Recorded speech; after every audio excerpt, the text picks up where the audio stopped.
Deep in Wales's long memory is a history of violence and bloody curses, where the deeds of noblemen and warrior princes come back to haunt the living world. Acts of treachery and vengeance leave their stain within Wales's haunted castles, where wandering spirits of the night have become the castle ghosts of Wales.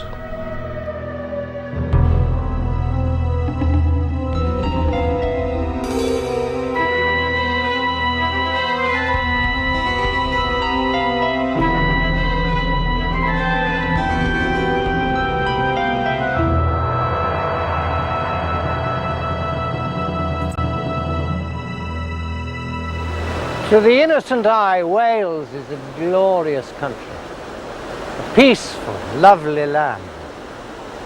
Prydferth mae Gymru, as the Welsh say in their ancient language. Beautiful is Wales. But things are not always what they seem. Look a little closer and you will find a darker side to this country, where you cannot always trust in appearances.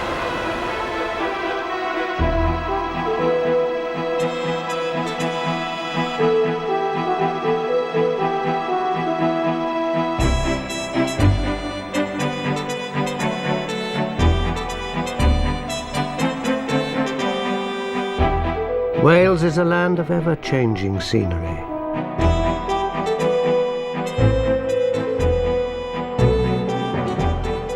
Stark, bare mountains give way to soft valleys that glisten under the rain.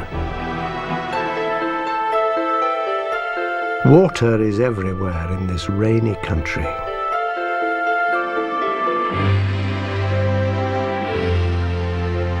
Wherever you are in Wales, you are never far from the sea. Over the centuries, many Welsh have lost their lives in the savage waters.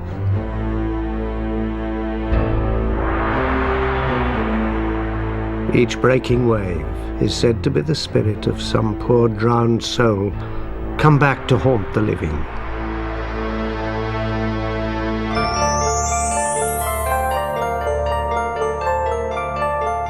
For the Welsh, water holds special meaning.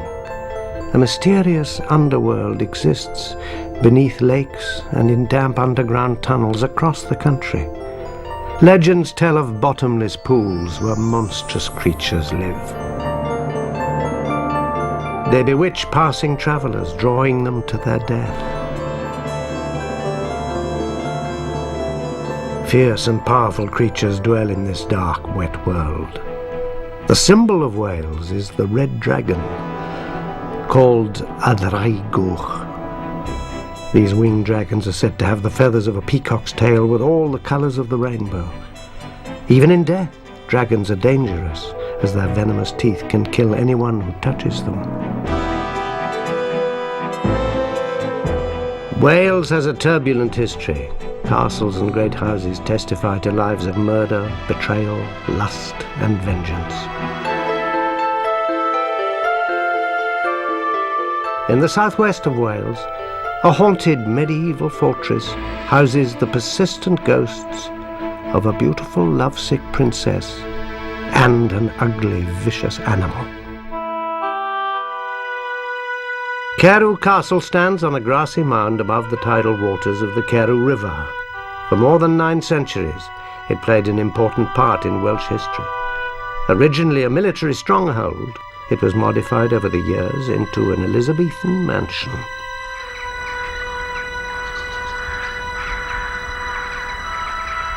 Now an elegant ruin, Carew appears empty, but eerie, inhuman cries are often heard at the castle.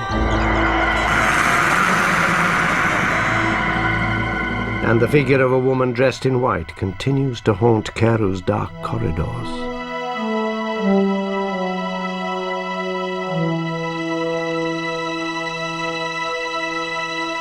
The apparition of the Lady in White was seen in the summer of 1996. A local scientist, Angela Ferguson, was researching the activities of a bat colony at the castle.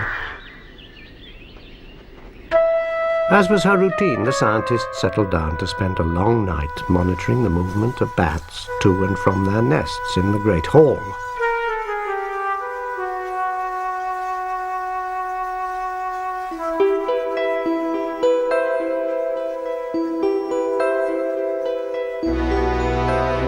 She had been working for several hours when she glimpsed a shape above her head. Through the half-light, she saw a white figure, a woman, walking silently towards a window high in the wall. It was as if the woman was floating in mid-air, gliding on a long vanished floor. The figure then vanished through solid stone. Although shaken by the apparition, the scientist noted everything she witnessed. When local people heard the scientist's account of the otherworldly visitor, they knew the identity of the ghost. She was the lady in white, and her story belongs in the annals of Welsh history. Her name was Princess Nest, one of Wales's most vibrant characters. Nest first came to this castle as a young bride, but her restless ghost searches for a man who was not her husband. In the year 1100, Wales was still mainly ruled by Welsh princes. But the Normans, having invaded and conquered England, had also settled into many parts of Wales. The young Princess Nest was given in political marriage to an Anglo-Norman, Gerald of Windsor.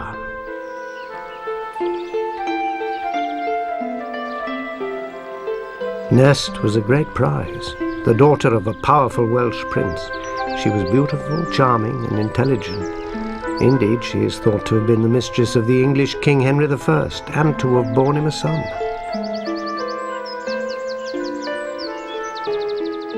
As part of her dowry, Nest brought her husband Gerald lands at Carew. The castle was built to be their new home.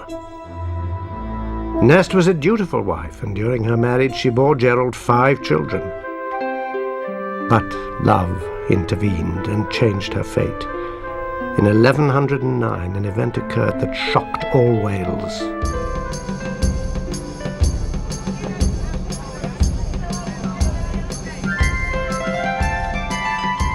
Nest had a cousin, Owain, the son of a prince.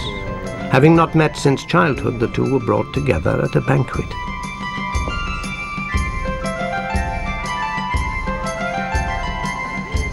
Owain was captivated by her charm and beauty, and she likewise enjoyed her cousin's company.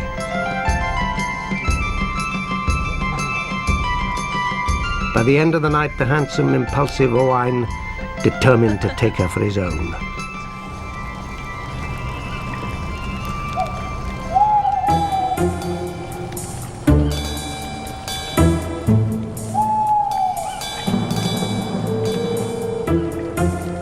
Late one night, Owain entered the castle with several companions.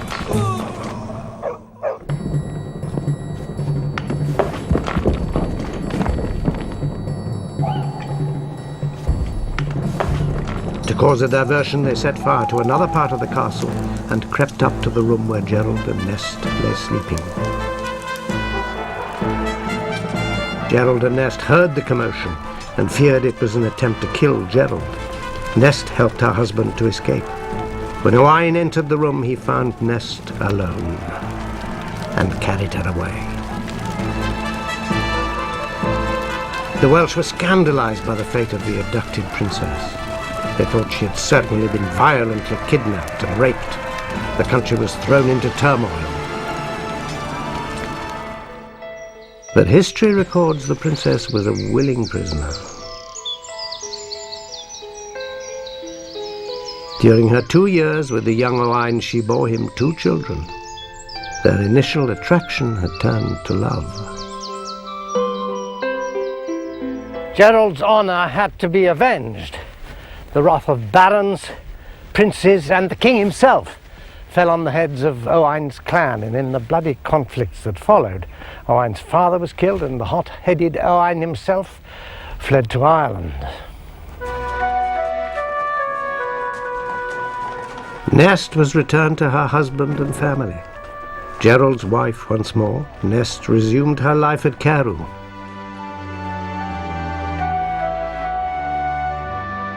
But Gerald was tormented, humiliated by Owain's deeds, troubled by his own cowardly escape from the castle. Gerald felt he was the object of ridicule. He bided his time until he could settle the score with Owain. This period of history saw many battles, and an uprising in South Wales in 1116 brought Gerald and Owain together as unlikely comrades in arms. It seemed as if the two men would put their past behind them, but Gerald's resentment soon caused blood to spill.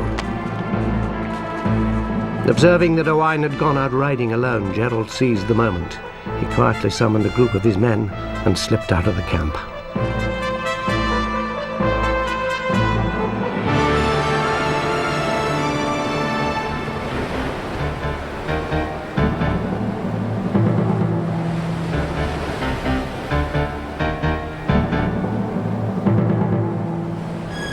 Alone and off guard, Owain suspected nothing when he saw a guard approaching and stopped, making himself an easy target. He was shot dead with an arrow.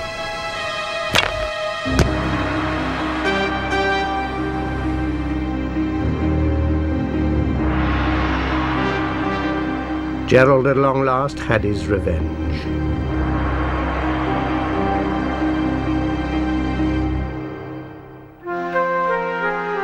Nest outlived her husband Gerald, and her children founded great dynasties. But Nest's true love was always her young cousin, the passionate Owain, who stole her away and shocked a kingdom.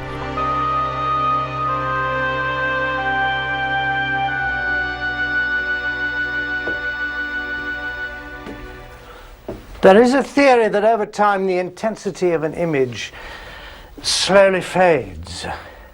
A figure in a red dress dims to become a pinkish apparition, dwindling away to perhaps a sound only, a swish of fabric, and then no more than a presence, a sense of someone passing.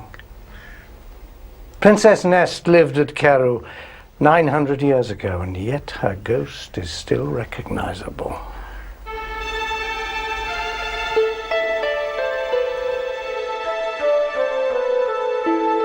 Local people believe she still looks out of a window at the castle, longing for her murdered lover. Is her love for Owain so strong that it has not faded after so many centuries?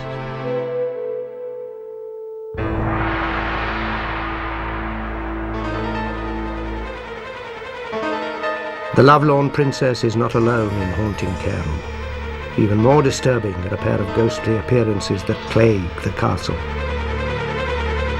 Heavy thudding footsteps have been heard. And at the windows a horrible sight has been seen. The shadowy, frightening face of an unusual pet named Satan. Its blood-curdling cries and a shrill, piercing whistle often fill the castle.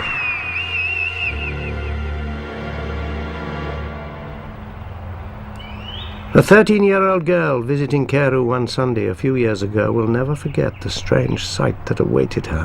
Her family had nearly completed their tour when they entered the ruins of a grand chamber. As her parents admired the view from the room, she wandered away from them.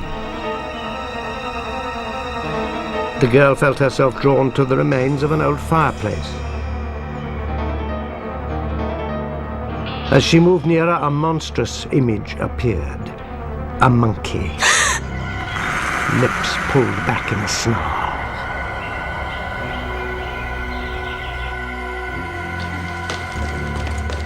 Her parents could see nothing, but disturbed by their daughter's distress, they sensed something evil had been in the room.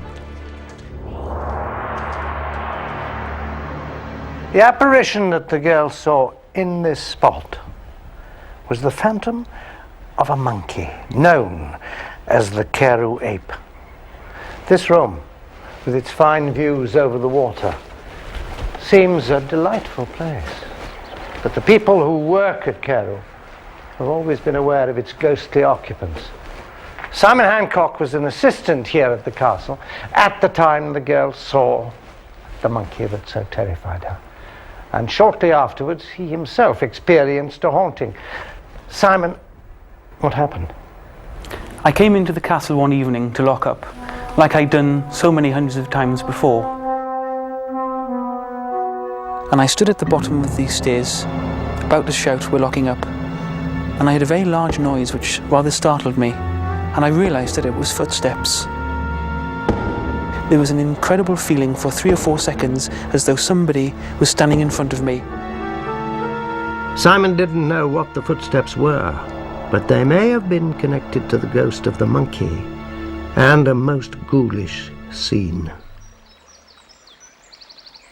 In the early 1600s, the castle was leased to a one-time pirate of the high seas named Sir Rowland Rees.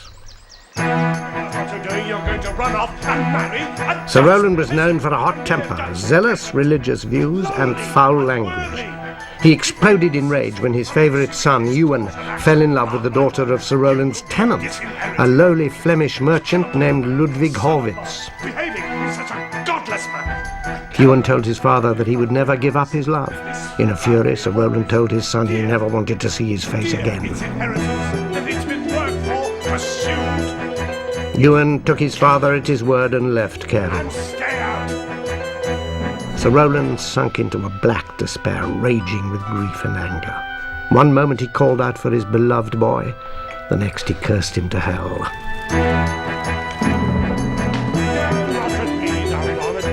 Sir Rowland often arranged banquets for his old captains and officers. The nights were filled with heavy drinking, and always there was a disturbing presence at the table. A monkey. Sir Rowland brought the strange foreign creature back from one of his sea voyages. He named the monkey Satan, and it became his closest companion.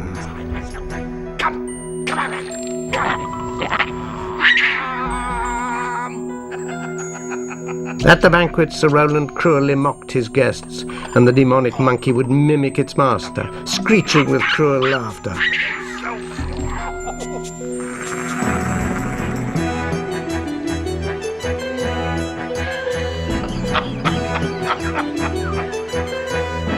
Soon no one came to the castle, knowing they would be the vicious entertainment at the strange dinner table.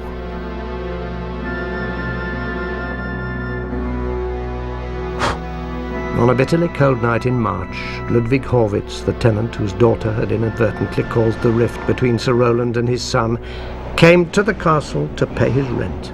He knew Sir Rowland's feelings towards him, but worse, trade was bad that winter, and he had only part of the rent he owed. Horwitz was admitted to the castle and brought to Sir Rowland. Sir Rowland sat at the table, his monkey in a chair opposite.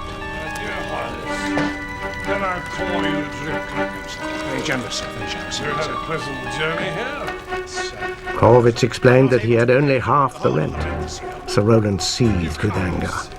All the while the monkey stared at the guest. Horwitz put down his wine, saying he would not drink where he was not welcome. As for your daughter, Sir Rowland cursed the visitor and his daughter for bewitching his son. Horwitz would not hear his daughter abused and raised his hand to the old man. raise your hand to me. For the insane Sir Rowland, this was the final straw. He ordered his monkey to tear out Horwitz's eyes. Sir Rowland blew on a silver whistle. With a shriek, the beast sprang at Horwitz, who fought the creature and finally threw it to the floor. Tear it to bits. Come back. Horwitz escaped from the room, leaving the wounded ape and the raving old man. Horwitz wanted to leave, but the night was so foul that a kindly servant, to make amends, insisted he stay.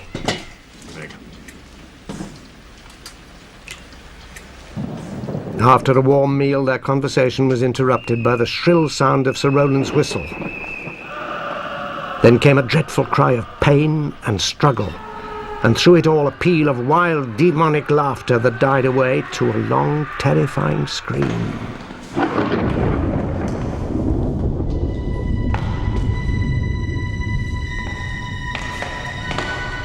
When they opened the door, they saw a sight that neither would forget to his dying day. Lying near the fireplace was Sir Roland, his throat gouged open. The creature's face lay in the flames, its eyes still glaring, its teeth fixed in a ghastly grin.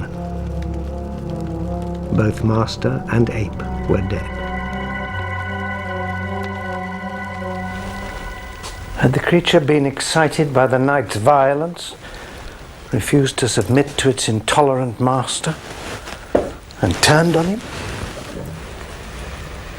Or had the frantic Sir Roland committed suicide by baiting the savage animal until it attacked him? Are the footsteps heard in the tower those of Sir Roland, pacing the room in anger? Like the footsteps, the reason why the ape appeared to the young girl in broad daylight cannot be explained. What is known is that the monkey named Satan returns to its master's castle. Its demonic laughter and Sir Roland's piercing whistle haunt Caerul's vast draughty rooms in an echo of those long ago violent days.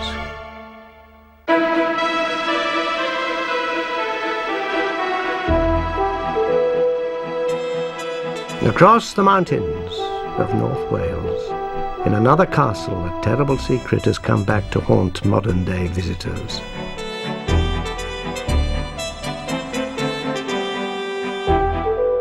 In the Vale of Conway, beneath the Rock of the Falcon, sits Gwydir Castle. Originally home to one of the most significant families of North Wales, Gwydir is infamous for paranormal events and a wraith-like spectre centred on an area known as the Ghost Room.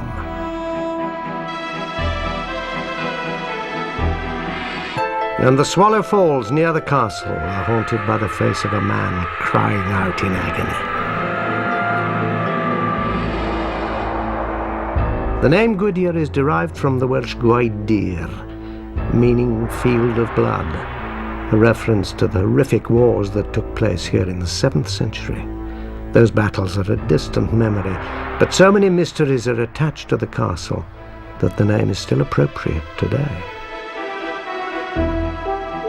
But remind me who it was who designed it. For years, Peter and Judy Welford had watched the estate slip into disrepair. So when they were about to be married in 1994, they bought the castle and set their hearts on making Gwydir their home and bringing it back to its former beauty. Peter, when you and Judy bought Gwydir, did you know the place was haunted? Well, it had certainly always been regarded as one of the most haunted castles in Wales, and this is something we'd heard about. And there was this curious room that was mentioned in the 19th century, the Ghost Room, and a sort of passage outside it, and there were supposed to have been lots of apparitions and a peculiar smell associated with this thing. Peter and Judy were intrigued by their new home's ghostly history. They asked a friend, an expert on the paranormal, to investigate Gwydir. Their friend, Gary, came to Gwydir with his equipment and explored the castle. He became very interested in the ghost room and the passage outside it. He set up his equipment there.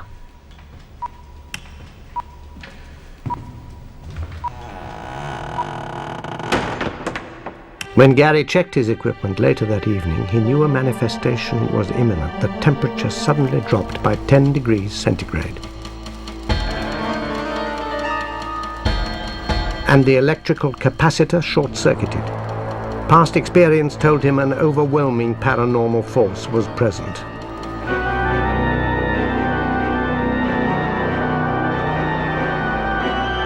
It seemed as if Gary had unlocked Gwydir's ghosts, for shortly after his experience in the ghost room, the castle erupted with supernatural energies.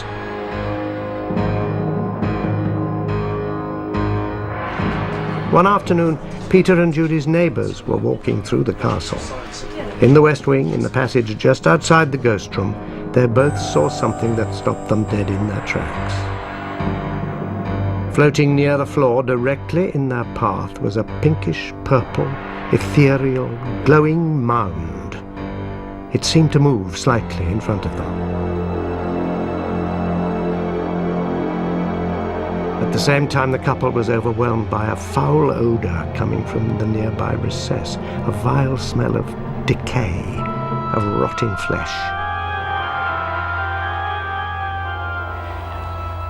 The substance Peter and Judy's neighbours witnessed is known to investigators of the paranormal as ectoplasm. It can be liquid or solid and is usually faintly luminous.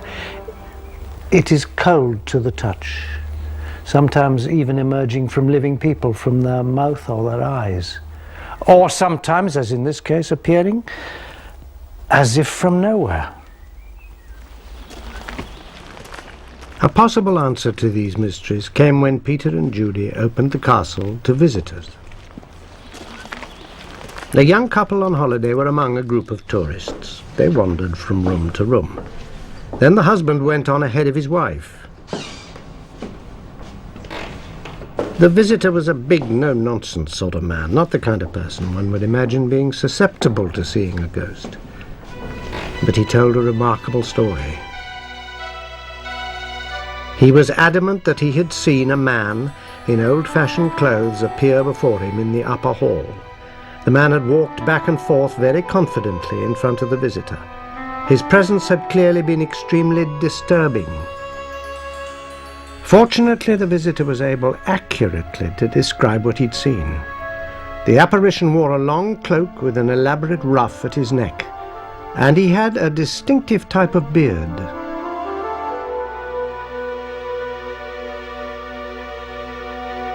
Peter remembered he had paintings of the previous owners of Gwydir waiting to be hung. He looked through them and found a portrait of a man from the Tudor period who exactly fitted the description of the ghost. It was Sir John Wynne, Gwydir's most famous and feared lord. Why was Sir John Wynne haunting the castle? Had the paranormal activities, the ectoplasm, the dreadful smell near the ghost room arisen from the threat of investigation? Peter and Judy delved deeper into the history of Gwydir, and they uncovered a dreadful secret. In 1580, on the death of his father, the 26-year-old John Wynne had taken over as head of the family and returned to manage the Gwydir estate. An ambitious young man, Sir John was appointed a Member of Parliament and a Justice of the Peace. For his services he was knighted by King James I. Sir John presented the local town with houses for the poor and gave money to build a school. At Gwydir he proudly carved his blazon on the wall.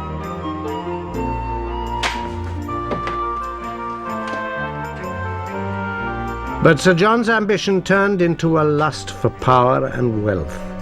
On his estate and in the local towns, the people grew to despise him. It was felt that Sir John was abusing his public office for private gain. He was bribing officials, evicting tenants unlawfully. Even families with young children he was terrorizing. He was described as aggressive, proud, and domineering, more to be dreaded than loved. In other words, he was a tyrant. However, Sir John's sins went much deeper. He had a long marriage, and his wife, Lady Sidney, bore him 11 children. But like his benevolent public image, his role as a faithful husband was also a lie. Like many men of his position, Sir John wielded absolute power within his estate. If his amorous eye fell on one of his serving girls, they had little choice but to comply with his demands. Most girls succumbed and quietly slipped away when he tired of them. But for one serving girl it ended in tragedy. The sordid secret was revealed when Sir John made a dreadful deathbed confession at the age of 73. Sir John revealed that many years before he tried to seduce a young girl.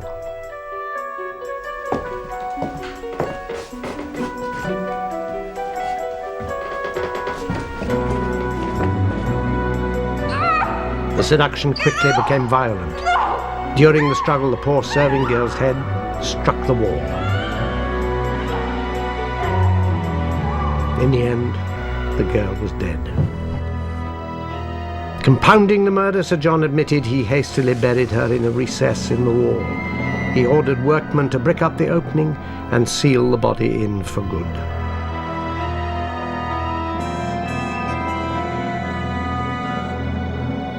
Sir John died in 1626 and was grandly entombed in the local church. His deathbed confession was disbelieved by the few that had heard it, and it remained a secret. But the people of the Conway Valley by now felt a great hatred towards that tyrant. For them, Sir John's spirit would never find peace, however elaborate his earthly resting place. People came to believe Sir John's tormented soul was trapped forever in the local waterfall called the Swallow Falls, there to be punished, purged, spouted upon and purified for the foul deeds done in his days of nature. Many saw Sir John's anguished face through the cascading torrent, and threw rocks at his hated image as the crashing water mingled with his cries of pain. The castle owners, Peter and Judy, tried to uncover hard evidence about Sir John's murder confession. Then, during recent restoration work, they made a fascinating discovery. An inscription was found carved into a chimney. It shows the letters I-W and a heart, and then the letter I. I-W stands for Johannes Wynne, that is, Sir John Wynne. But there is no clue to what the single letter I stands for. Peter discovered the chimney was altered by Sir John at some point in the 1590s, when it is recorded that he undertook major building works. What's most disturbing is the place where Sir John was supposed to have entombed the girl's body is directly underneath that inscription, carved nearly 400 years ago. Does Sir John's presence still remain at Gwydir Castle? Does the tyrant's legacy of evil connect his ghostly appearances, the terrifying emergence of ectoplasm, and the foul smell coming from the recess near the ghost room? What does the inscription mean? It is as if murderer and victim are locked together within the castle, one desperately drawing attention to her resting place, the other, the tyrant, still seeking to assert his power.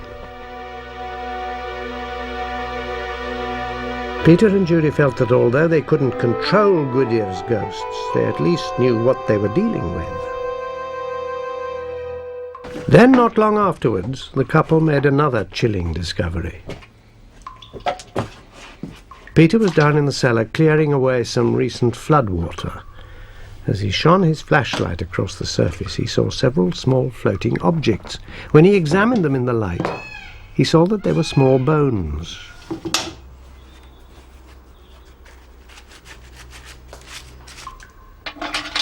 After clearing the cellar, he saw masses of bones sticking out of the clay. He collected about 200 in all, and then called the police. The bones were taken to a forensic laboratory, and it would be many weeks before Peter and Judy could find out their identity. Could the bones belong to the unfortunate serving girl? Or to another of Sir John's victims? Then another altogether more friendly soul took up residence at the castle. Judy, how many dogs have you got? Well, we've got 2 dogs, 2 fawn-coloured lurchers. The story really began when a neighbour came over for dinner and saw 3 dogs playing together outside in the garden, and it was quite uncanny. And then the whole thing began to make sense when I actually saw the 3rd dog, so-called the ghost dog, several times in the house. It was a solid dog. Eventually, the police gave Peter and Judy their forensic report. The bones, all 200 of them, were those of a large dog, centuries old. The couple instinctively felt that their phantom hound must be the dog in question. They planned to rebury its bones in the cellar. But the police, thinking the bones of no further interest, had already incinerated them. Peter and Judy had grown fond of the ghostly dog and hoped to see it again. But since then, the playful dog, Gwydyr's happy ghost, has not been seen.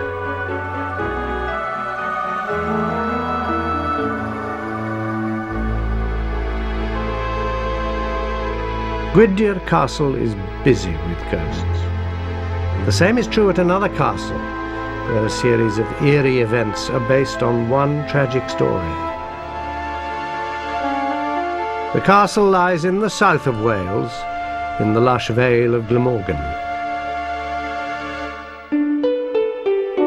St Donat's Castle dates from about the 14th century. The castle, well preserved and maintained, fascinates historians and visitors alike. Now home to the College of the Atlantic, St Donat's is a centre for students from all over the world. But the castle cannot ignore its ghostly heritage, as one student discovered as recently as 1996. William McDowell has been a student at the college for the past 2 years. William, can you tell me exactly what happened to you that night here under the Portcullis Tower? Right, it was in November 1996. I'd been studying late in the castle. I shouldn't have been there, it was after lights out. I packed it in about 2 in the morning. I was coming through the inner courtyard, and as I came through the inner gatehouse, I looked towards the portcullis and I saw the figure of a man standing just here in the portcullis. And I thought it was a member of staff, so I hid back behind into the inner gatehouse. So I looked again, couldn't see anything. So I carried on through into the portcullis, looking around me, couldn't see anyone. And just as I was leaving right at the other end, I heard footsteps behind me. And then turned around and there wasn't anyone there. The only explanation I can think for it is that it might have been a ghost.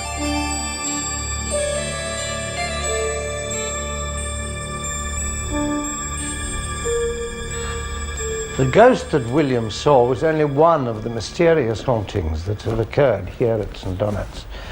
To discover their identity, we must look back over 100 years to the experience of one of the owners of the castle. In the 1860s, St Donat's was bought by Dr. Nicol Kahn. The family set about restoring parts of the castle, but they could not settle happily. From the moment they moved in, disturbances began to happen.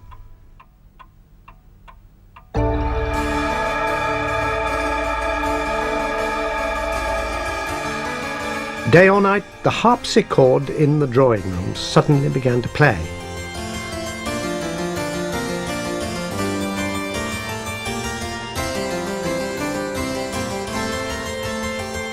The keys moved on their own even when the keyboard lid was shut.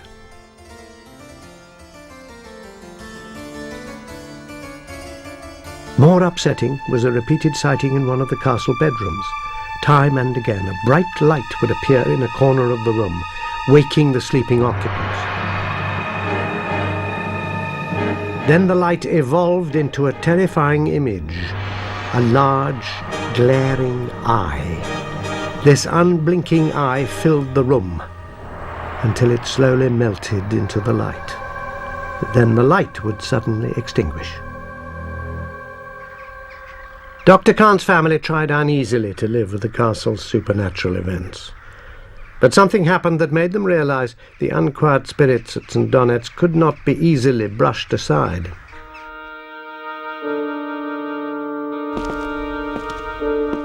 One evening, as Dr. Kahn was on his way to bed, he saw a shape move in the corner of the room. As he walked forward to investigate, a deep, evil growl came from the blackness. To his amazement, he saw a pair of amber eyes.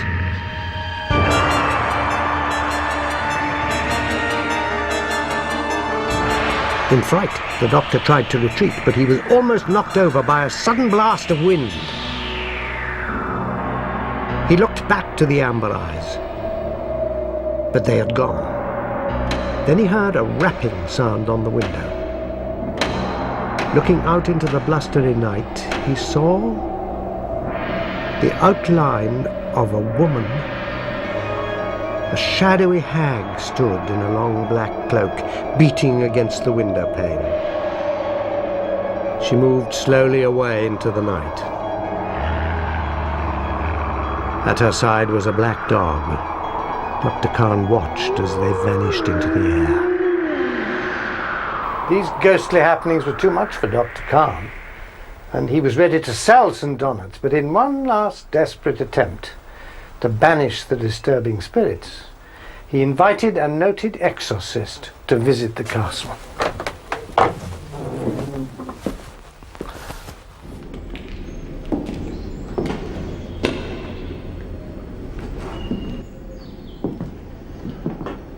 When the exorcist arrived, he quietly surveyed the castle and chose the bedroom haunted by the glaring eye.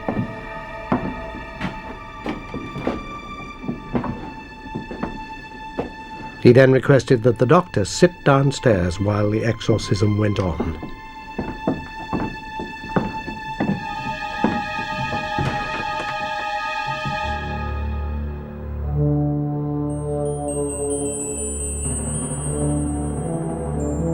The exorcist used no tools, holy water, or herbs. He simply sat and prayed, calling the powers of darkness to come forth.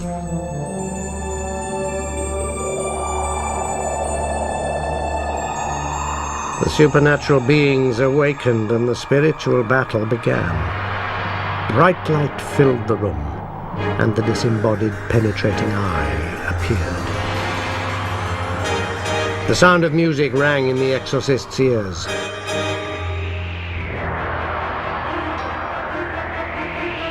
Downstairs, Dr. Kahn felt the temperature drop. And a blast of wind whistled down the stairs.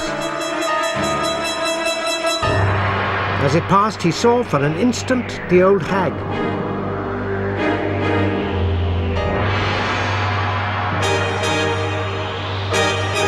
The exorcist, drained and exhausted, came downstairs. He could not be sure that the spirits had left the castle, but he was sure that the paranormal events were linked to the famous Stradling family that had lived at St. Donat's for many years.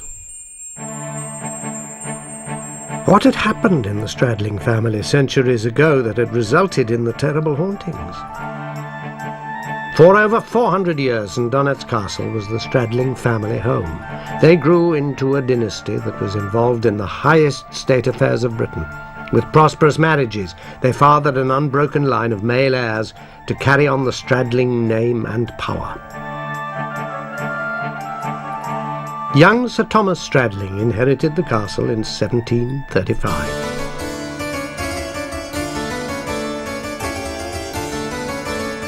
Recently graduated from Oxford, he was known for a certain wildness. He loved parties and fun. During his ownership of the castle, the sound of laughter and music filled the air deep into the night. In 1738, Sir Thomas left St. Donat's to go on a grand tour of Europe with a college friend, Sir John Tyrwhitt. The day before they set off, the friends made a pact. If one of them were to die, the survivor would inherit the other's estate. Thank you very much. Well, here's to us. Shortly afterwards, in the French town of Montpellier, in circumstances that were never fully explained, Sir Thomas met a mysterious and tragic end.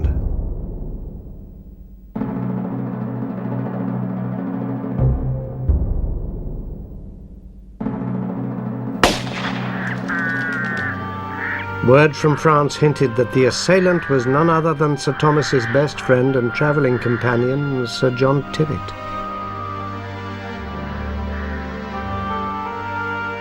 It was said that Sir Thomas was deceived by his friend, manipulated into taking part in a duel.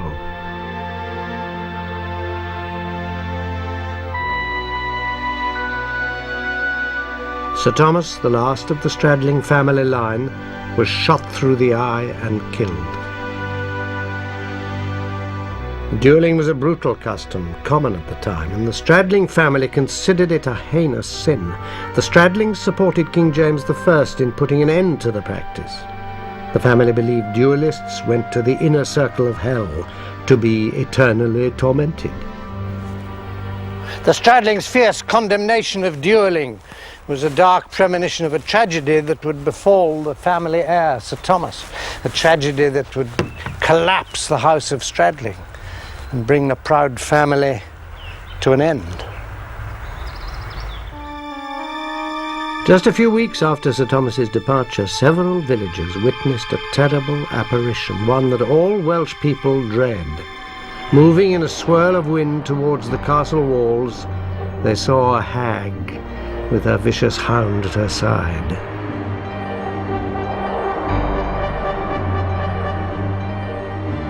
The hag, dressed in a long black coat, is an ancient Welsh legend. She is called Gwrach Rhibyn, the ghost of death. When she and her hound appear, the Welsh know someone has died.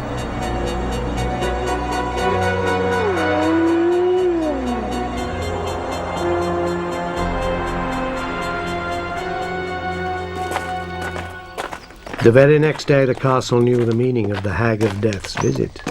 Having waved goodbye to their young master only a few weeks before, all at St. Donat's were in deep mourning as they awaited the return of his body.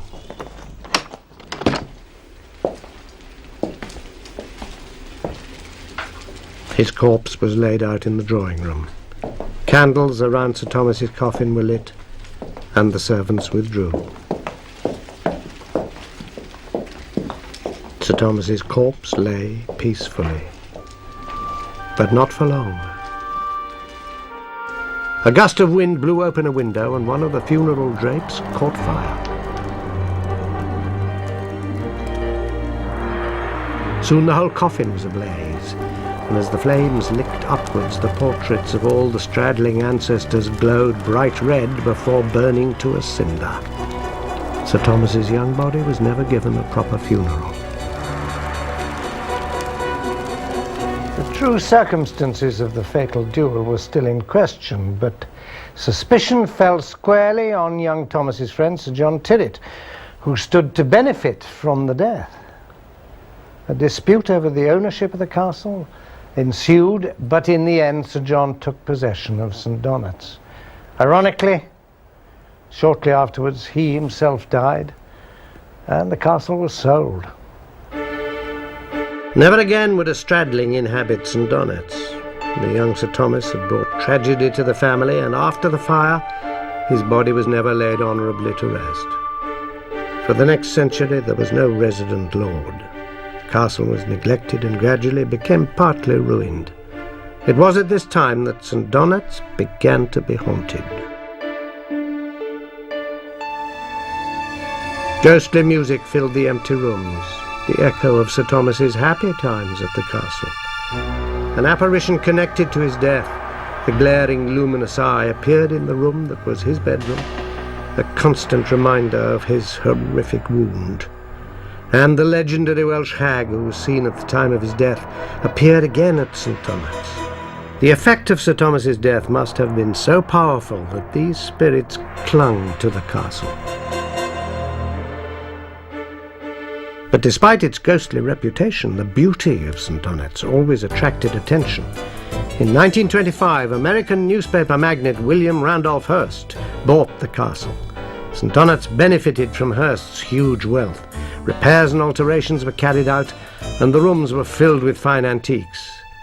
No more word of ghosts was heard. Until 1996, when the ghost of a man was seen within the castle walls. Was it Sir Thomas Stradling returning once more to his ancestral home? The Welsh have long memories, and many still believe the castle to be haunted.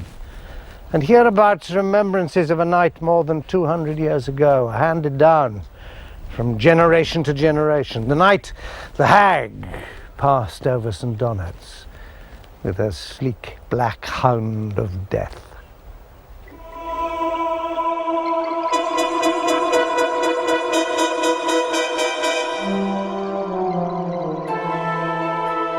Omens of misfortune are not unusual in Wales.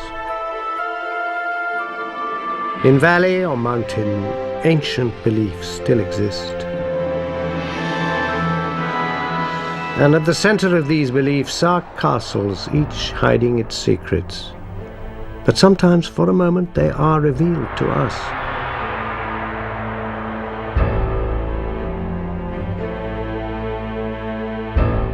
A beautiful princess still searches for love in the living world. Violent memories stay trapped within the crumbling stones. Supernatural substances terrify the living. As we've seen, ghosts come in many disguises. Sometimes even the ghost of a living person can be seen, whether it's across the other side of the world